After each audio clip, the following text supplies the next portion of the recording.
Ich habe richtig Bock aufs Champions League Achtelfinale und wir treffen auf einen Altbekannten, den FC Bologna, den hatten wir schon nämlich in der Ligaphase. Ich habe mich da gerade nochmal vergewissert, also es gibt ein Wiedersehen. Hinspiel, Rückspiel, jetzt geht's aber um was. Also es ging vorher auch um was, aber jetzt geht's ums Weiterkommen. Wir können heute den ersten Schritt machen, den ersten großen Schritt Richtung Viertelfinale. Das ist jetzt mein Ziel natürlich. Wer in der Liga auf Platz 1 steht und das Ziel hat, Deutscher Meister zu werden, der darf auch gerne ins Viertelfinale einziehen. Aber ich glaube, dass das ein anderes Spiel wird. Oder zwei ganz andere Spiele als in der Ligaphase. Lassen wir uns mal überraschen, wie Bologna hier spielt. In der Ligaphase waren wir eigentlich überlegen. Würde ich schon beinahe sagen, da haben wir richtig gut gespielt. Achtung, wieder Brentwaite. Ja, Robin Koch. Ich habe schon wieder vergessen. Der Kirito hat schon unten reingeschrieben. Vielen Dank nochmal dafür, aber ich habe es wieder vergessen. Ich muss das direkt nach dem Spiel machen. Irgendwie geht das dann immer verloren und vergessen. Ich weiß auch nicht warum. So, jetzt aber voller Fokus hier aufs Spiel. Adingra, Usun vorne. Ekitike, wo ist er? Lässt sich fallen. Oh, ist jetzt allein gegen 6. Wo kommt denn da einer? Da ist Koop Meiners. Oh, der hat richtig viel Platz. Der ist schön geflattert. Da war gar kein Effet. Und ich glaube, Milinkovic-Savic, der Bart ist ein bisschen komisch. Sehen wir nochmal, dass wir flattert. Ja, nicht so. Ach doch, da habt ihr jetzt gerade gesehen, was der für einen Bogen macht. Milinkovic-Savic im Tor. Und die erste Chance nach der Ecke. Vielleicht kommt die gut. Ja, Usun ist da, aber nicht so. So kannst du Milinkovic-Savic nicht überlisten. Und Bologna macht schnell über Odgaard. Der braucht dann aber Gott sei Dank ein bisschen und dann haben wir uns eigentlich wieder gut sortiert.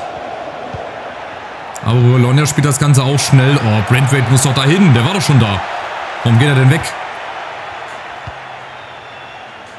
Ja, und das ist halt das Gefährliche. Ne? Im Achtelfinale habe ich ja gesagt, gibt es keine guten und schlechten mehr. Da hat es jeder verdient, der halt hier spielt. Ob sie sich über die Playoffs durchgesetzt haben, weiß ich nicht. Aber die haben sich auf jeden Fall verdient. Ekitike nicht im Abseits. Usun, wenn er durchläuft. Ja, schöner Ball. Oh, ein Traumpass, Usun. Aber der kann es halt nicht mit dem Kopf. Der ist halt einfach kein Kopfballspieler. Nächste gute Chance. Wir sind da, das erfreut mich schon mal. Oh, Achtung, aber die Lücken, die dürfen wir nicht so groß werden lassen. Kambiagi. Gegen Grega. Ja, der vernascht den natürlich da. Fofana muss mit hin. Oder Demetrio. Brentwaite kommt auch nicht ran. Alle gucken zu. Und dann das 1:0 für Bologna.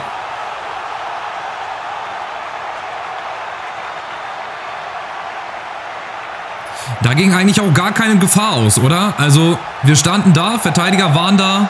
Fofana, der ist noch mit hinzugekommen. Aber wir haben es nicht verteidigt gekriegt. Hier, 2, 3 Mann. Brentwaite haut wieder irgendwo ein Luftloch.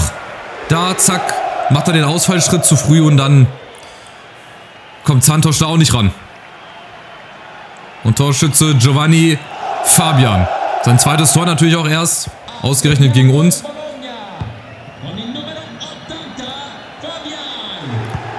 So, aber egal. Weiter geht's. Wir sind noch lange nicht geschlagen, auch wenn das heute verloren gehen sollte. Wir haben immer noch ein Rückspiel. Und in Frankfurt, da haben sich schon ganz andere Leute und Mannschaften schwer getan. Frag mal bei Barcelona nach. Ekitike mit der Chance und Usun. Die haben auch nicht gewonnen bei uns, ne? Der AC Mailand auch verloren. Barca unentschieden gespielt, also da ist dann auch noch einiges möglich. Aber auch heute natürlich ist noch nicht verloren. Aber wir müssen natürlich jetzt zusehen, dass wir uns nicht gleich schon 2, 3 Dinge in der ersten Halbzeit einfallen. Oder anfangen. Oder einfangen lassen. So. So. Das wäre die richtige Formulierung gewesen. Jetzt der Eckball. Oh, der kommt gefährlich. Demetrio, Rega. Ne, guck mal, das war es dazwischen. Und da muss wieder irgendeiner hin. Aber wir kommen nicht hin. Die können sich dann den Ball im Strafraum hin und her spielen. Das ist einfach zu sorglos verteidigt. Aber von alleine geht halt auch keiner rauf. Ne? Da sind wir wieder bei dem schönen Beispiel, bei dem, ja, bei dem längst ausgelutschten Thema, ja, FC IQ, dass die KI da einfach nicht mitarbeitet von alleine. Aber jetzt vielleicht Fofana, Usun, große Chance zum Ausgleich. Und natürlich, dann ist einer dazwischen. Dann werden wir abgeblockt. Aber wir bleiben vorne dran und vorne drauf. Und schnüren sie jetzt hinten ein. Irgendwann schnappt dann die Falle zu, hoffe ich. Irgendwann. Fofana, Koop Meiners muss mitkommen. Und der hat wieder Platz. Der hat einen richtig guten Schuss. Oh, und er war auch nicht so weit vorbei. Auch ganz, ganz knappes Ding. Also Koopmeiners kommt näher mit seinen Einschlägen. Das dürfte dann auch hoffentlich bald mal 1-1 stehen, wenn wir hier so weiterspielen. Weil es geht auch nach der Führung eigentlich nur in eine Richtung, oder? Also die erste Chance war drin, die zweite Chance vorbei. Und Bologna kommt halt über Reinders. Das ist halt so ein Spieler, der raussticht. Ne, bin ich der Meinung. Belanova, Achtung, außen zu zweit. Koopmeiners, Fofana in der Mitte. Wo ist die Lücke? Da ist die Lücke, da ist der Versuch. Nein, Branthwaite ist dazwischen. Dimitriou, oh, Brown. Wir machen es uns wieder selber zu schwer und dann gibt's Elfmeter. Ach, das ist doch lächerlich. Also, Freunde, hör auf. Da kannst und darfst du einfach keine Elfmeter geben. Ehrlich, ich bin ja bei Elferentscheidungen sonst immer fair. Aber was willst du denn da Elfmeter geben? Der Schuss ist getätigt. Er läuft einfach in mein ausgestrecktes Bein rein. Wow, egal. Müssen wir so hinnehmen. Wir können es eh nicht ändern. Jetzt heißt es vielleicht halten Ferguson gegen Santos. Santos, jawohl. Und auch zu Recht. Ey, ausgleichende Gerechtigkeit. Das war nie und niemals ein Elfmeter. Heute nicht, morgen nicht, in 10 Jahren auch nicht. Niemals darfst du da Elfmeter pfeifen. Und daher Chance und ist die Brust jetzt noch ein bisschen breiter geworden. Weiß ich nicht. Fofana gegen Belanova. 1 gegen 1 ist er vorbei. Uso lässt sich fallen. Da ist er. Uso mit der Chance. Und wieder Milinkovic-Savic. Also der Beste bei Bologna. Also selbst den Torschützen würde ich da nicht mit reinnehmen. Ja, Buta gibt ihm nochmal ein paar Instruktionen. Eine gescheite Ecke. Adingra. Ja, Branthwaite läuft rein, aber die Ecken, die kommen auch alle so halbgar, ey. Die verhungern. Jetzt hier, der kommt eigentlich relativ gut. Und jetzt Dimitriou. Komm, der ist 2 Meter gefühlt. Ja, wer kriegt den? Wer hat ihn? Bologna. Mit ganz komischen Klärungsaktionen. Und jetzt nochmal die Chance. Aufs Zweite zu stellen, aber das dürfte... Ja, okay, warte mal. Ist noch nicht ganz vorbei. Beim 1:0 bleiben. Ja, schade. Jetzt hätten wir nochmal einen Konter gehabt. Es ist ein ganz komisches Spiel. Ich würde nicht sagen, dass die Führung verdient ist. Absolut nicht. Dazu der lachhafte Elfmeter, den du einfach nicht geben darfst. Also aus meiner Sicht. Die haben aber trotzdem irgendwie 6 Schüsse. Und das Geile ist, da fragt hinterher niemand mehr. Wenn die dann eine Runde weiterkommen, ist es scheißegal. Hier geht es nur ums nackte Überleben, ums Weiterkommen. Hier geht es nicht um Schönspielerei. Also wenn Schönspielerei irgendwelche Titel gewinnt, dann hätte der FC Chelsea auch 2012 die Champions League nicht gewonnen. Danach hat aber auch kein Hahn mehr gekräht. Sie haben das Ding geholt und gut war. Auf die bitterste Art und Weise für die Bayern, um das mal zum Schluss zu bringen. Aber was willst du machen? Steckst du nicht drin. So, aber hier stecken wir drin. Hier können wir Einfluss nehmen. Adingra. Quatsch, Fofana ist es. Oben Ekitike.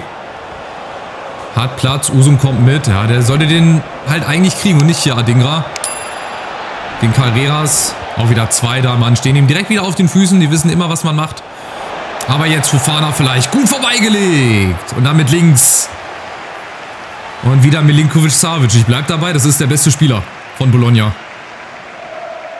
Können froh sein, dass es nicht schon 1:1 steht. Aber jetzt vielleicht Dimitriou.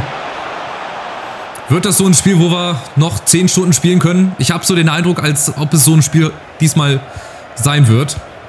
Wo wir anlaufen, Chancen kreieren. Der Keeper viele Bälle hält, auch unhaltbare. Und am Ende stehst du dann mit der Niederlage da.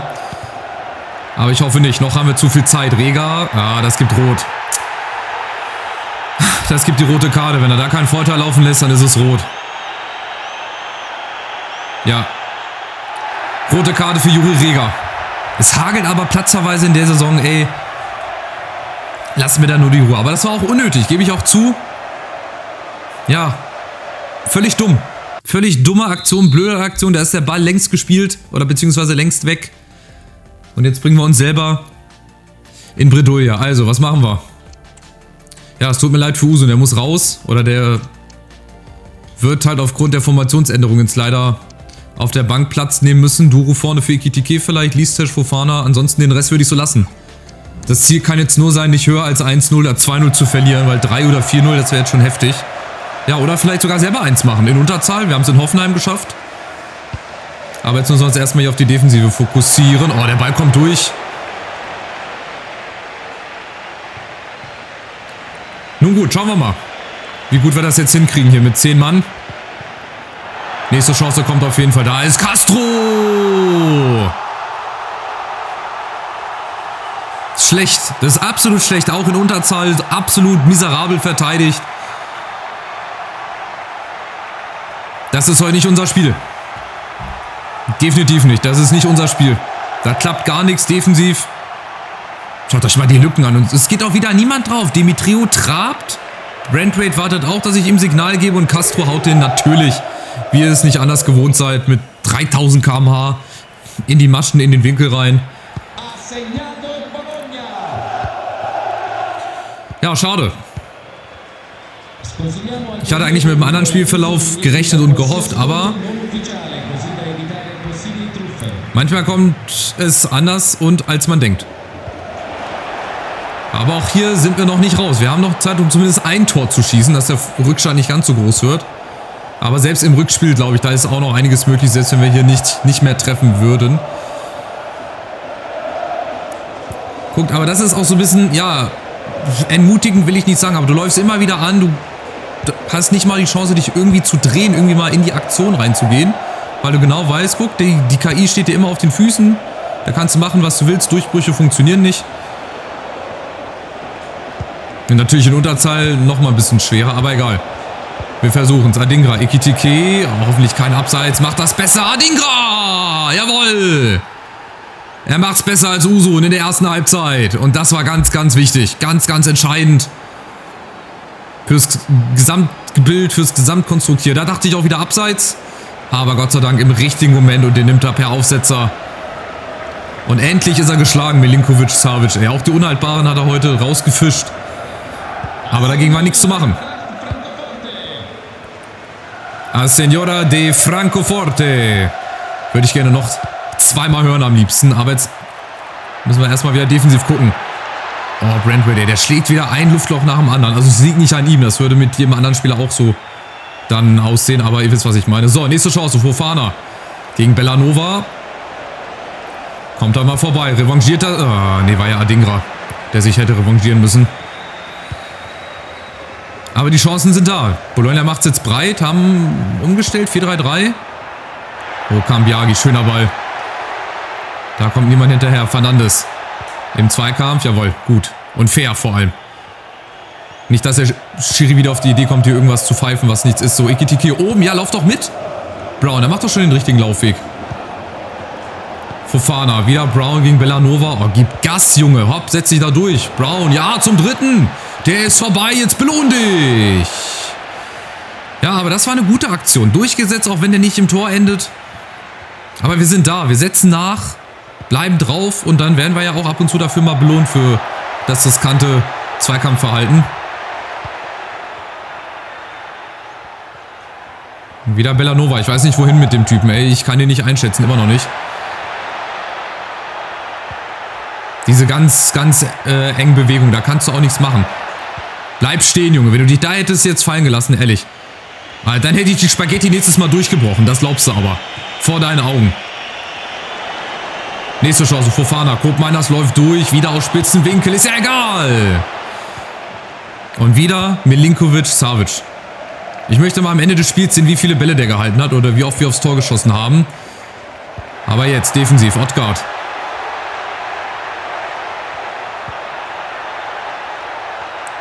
Fabian hat schon einmal getroffen, reicht jetzt auch heute. Muss nicht noch ein zweites Mal treffen. Reinders. Demetrio, guck mal, das ist alles schön und gut, solange wir hier rausrücken. Da muss aber auch irgendeiner da sein. Kein Elfmeter. Da pfeifst jetzt bitte nicht. Buonanotte kommt für Odgaard. Ich werde jetzt heute nicht wechseln, weil... Ja, oder einen weiteren Wechsel machen, weil ich habe halt irgendwie niemanden. Duro hätte ich nochmal machen können, klar. Aber Ekitike finde ich als ein bisschen größer. Und wenn wir nochmal flanken... Dann ist da die Wahrscheinlichkeit eventuell höher. Aber Fofana ist vorbei. Vielleicht brauchen wir den gar nicht mehr. Ekitike, oh, abgeblockt. Schlecht ausgespielt. Aber jetzt Fofana. Vielleicht kann er noch mal was kreieren. Kurz vor Schluss. Spielsball vorbei. Fofana, das war ein guter Ball. Und jetzt Brown macht das besser. Brown, die große Chance. Aber so nicht. Ah, ganz kläglich. Das kann er besser. Das kann er besser. Egal. Aber die zweite Halbzeit gibt mir Mut. Wenn es jetzt beim 2-1 bleibt. Oh, bleiben würde. Branthwaite. Geklärt, aber Bologna kommt nochmal über Buonanotte. Demetrio ist nochmal dazwischen. Und es gibt wahrscheinlich noch eine letzte Chance, Ferguson. Oder nicht, jetzt machen wir hier schon Hackespitze 1, 2, 3, Brentwaite. Und das ist es gewesen. Gut, also Hinspielniederlage in Bologna, 2-1 mit einem Mann weniger. Aber ich bin trotzdem zufrieden, wir haben gut gespielt. Hatten auch die Chance auf einen Ausgleich.